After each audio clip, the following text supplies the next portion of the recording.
A few big Tyranids rules, hints and previews today from the new upcoming Codex. Let's take a look at some enraged behemoths out of the Crusher Stampede and some assassin beasts in the Vanguard Onslaught.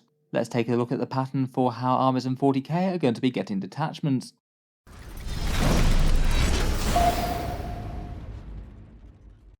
Hello and welcome back to Warspets Tactics, where today we're talking Tyranids, and in this video we're going to take a look at Games Workshop's recent preview where they've gone over a few rules from the new upcoming Codex and a few hints of other things to come as well. As per last night, Games Workshop perhaps made a slightly surprise announcement that Tyranids were going to be coming this early. The Codex is going to be going for pre-order this coming Saturday alongside all their new kits, potentially rejigged a little bit due to delayed releases from their other game systems. In any case, I'm sure they'll be showing off a few rules teasers and previews in the course of this week, and then hopefully some more extensive details of the Codex this weekend. I'll certainly aim to review it on the channel when we get it. In any case, this reveal gives us some ideas about the new detachments, so let's see what the Tyranids are going to get. First up, again, they do start the article with just confirming that the Codex does indeed entirely replace the Index. They said in the start of the article the new Codex replaces the free Index, so basically rules are no longer going to be free for the Tyranids after this point. I guess it is slightly a double-edged sword getting a Codex for the faction now. A fair few more interesting rules and reimagined datasheets, but also not having the rules just easily accessible and downloadable.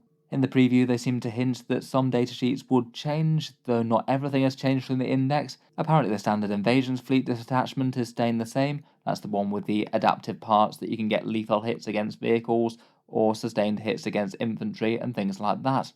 I guess it kind of makes sense there's no major changes to that one. It hasn't exactly been long since 10th edition came out, so any decisions as to what will be in the Tyranids Codex were probably made at launch in 10th edition, so they wouldn't have had any chance to change things based on feedback since then. To be honest, it seems to be doing them well enough in tournaments at the moment. The adaptations genuinely are quite helpful and certainly help if the Tyranids happen to be facing a skew list like Knights or all infantry. I feel like perhaps the stratagems have a little bit to be desired though. I feel like the 5+ Feel No Pain one tends to be a lot stronger than most.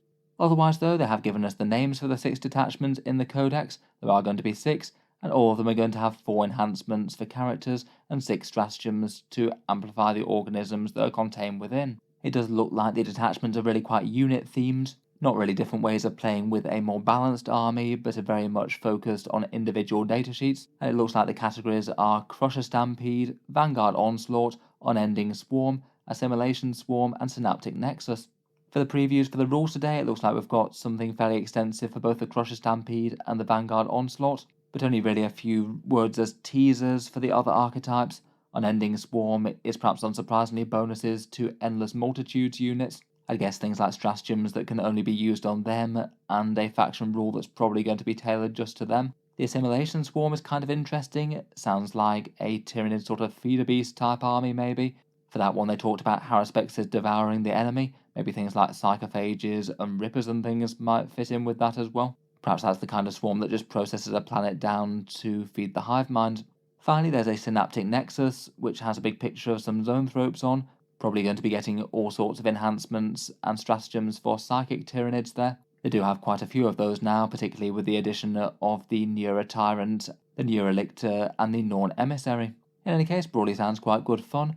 It doesn't really look like they're majorly themed around any one hive fleet each. I suppose you could say that Behemoth could be Crusher Stampedes, and maybe Hydra will be exemplified by an Unending Swarm. Leviathan could be balanced maybe. At first glance though, a lot of these based on the rules that we've seen previewed for the Crusher Stampede and the Vanguard Onslaught though really do look like they're focused around certain datasheets within those armies as opposed to making the entire army play in a different way. For the actual hard rules previews that we've got a few bits for the Crusher Stampede first. We've got their detachment rule, which is called Enraged Behemoths. This one is a buff that only affects monster units. Each time you've got a Tyranid's monster unit that makes an attack, you add 1 to the hit roll if the model's unit is below its starting strength, and add 1 to the wound roll as well if that model's unit is below half strength. I'm maybe a little bit uncertain as to what to make of the +1 to hit thing. I believe that as per the core rules, your unit would only be below starting strength if they've actually lost models. I guess that probably what they mean is if the monster's taken any damage whatsoever, but if it is just indeed written like this, then it'd probably need an FAQ. Otherwise, I suppose the only unit that would fall into that might be the Carnifexes, where you can take more than one monster in a unit. That would seem weirdly specific though. Both of the buffs are pretty good, but I feel like overall it's not really the most powerful rule ever. I feel like these things where you rely on your opponent injuring but not killing your models to have any benefits just aren't very reliable. A lot of the times in Warhammer 40k, a unit will just stand out, deal some damage to the enemy, and then just get outright killed, as opposed to just damaged and worn down. Definitely will be helpful from time to time, but just doesn't really seem like a rule that you massively build around, and it's just helpful when it crops up. Otherwise, they do have an enhancement as well, +3 objective control for one monster character. Not awful there, but again, it's not enormous. That is going to be the difference between, say, 2 troop infantry out of the enemy army. Maybe not unhelpful to give your monsters a little bit weight on objectives with things like Hive Tyrants or Turvagons perhaps, but I feel like that's only going to be used if it's really quite cheap or you've got nothing better to spend your points on. Just looking at these rules, I feel like if the Crusher Stampede is at all interesting, it's probably going to be the stratagems that are the selling point of this. I guess we might get sort of similar stratagem options to what we had in the Army of Renown called the Crusher Stampede a while back. Maybe things like a tank shock equivalent for monsters. I think that'd be quite fun. Obviously early days yet, I feel like that enhancement and the core rule both aren't particularly strong, but you really can't judge without the stratagems, which are definitely going to be make or break. Otherwise, as well as the brute force of the monsters, we've also got a preview for a force known as a Vanguard Onslaught. This one is basically themed around infiltration and stealth beasts, and the general idea is that some units within that force get classed as Vanguard invaders. I believe they'll probably have a defined list on the detachment itself, but in the free text, the Warhammer Community article basically mentions the Lictors, plus Gene Stealers, Brood Lords, and things that can fly. I'd guess that probably Von Ryan's Leapers will be counted into that as well. They basically seem like mini Lictors. Their rule is called Questing Tendrils. This one is one that allows you to fall back and charge for most organisms in your army, so it even does give benefits to things that aren't just these Vanguard invaders. It's definitely not an unhelpful rule, but I feel like it's a bit situational really. It's not going to help out ranged things particularly. And again, it both relies on you just not wiping out the thing that you just charged and your opponent not choosing to fall back as well. Sometimes it happens, but not all the time, or probably even every game. The Vanguard Invaders, on the other hand, though, just get quite a nice buff. They can all advance and charge all the time, so that's an extra 3 to 4 inch threat range on average. Things like Gene Stealers in particular will be able to get where they want, as will any of the Lictors, or I guess anything with wings. Helpful to some, but maybe a bit less so to things that aren't particularly melee specialists like Gargoyles potentially. Should be helpful for everything that sets up in the midfield though. Your opponent won't be able to hide from them very easily at all.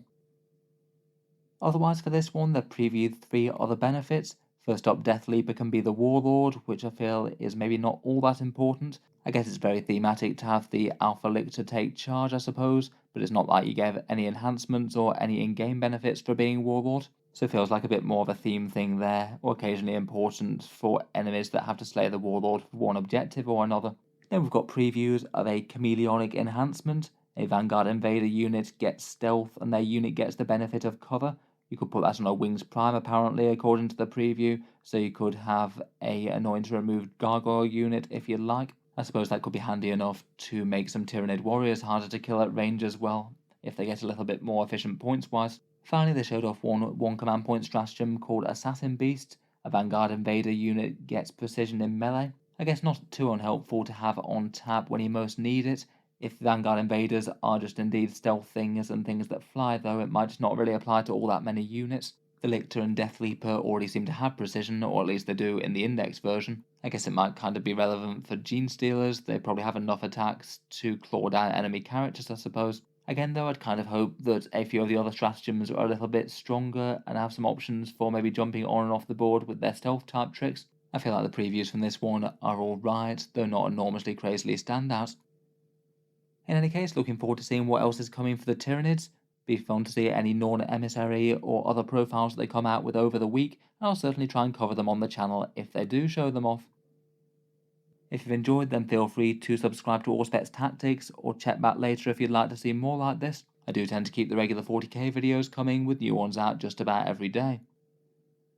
Finally, if you've been enjoying all the videos on the channel, I would just like to mention that Auspex Tactics does have a Patreon page as well, and if you're interested in helping support, you can find that linked in the video description below. Channel patrons do get a fair few advantages, seeing certain videos early, regular votes to see what sort of things come next on the channel, and automatic entry into the regular prize giveaways with a chance to win some big model kits each month. If any of that sounds good to you, or you'd just like to help support, the link is down in the video description. In any case, a massive thank you for listening, and I'll hope to see you guys next time.